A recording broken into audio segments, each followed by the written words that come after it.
என்னிடத்து கொட்டி கிடக்கு, வெட்டி பயல் உன்னிடத்தில் என்ன இருக்கு? சத்தியத்தை பேசுகின்ற நெஞ்சம் இருக்கு, உத்தமனா நீ இருந்த மீச முறுக்கு. சத்தியத்தை நம்பி லாபம் இல்லே தம்பி, நிச்சயமா நீதி வெல்லும் ஒரு தேதி.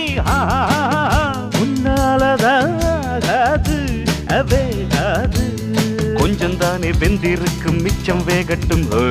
என்னம்மா கண்ணு சௌக்கியமா? ஆமம்மா கண்ணு சௌக்கியம்தான். என்னம்மா கண்ணு சௌக்கியம்மா? ஆமம்மா கண்ணு சௌக்கியம்தான்.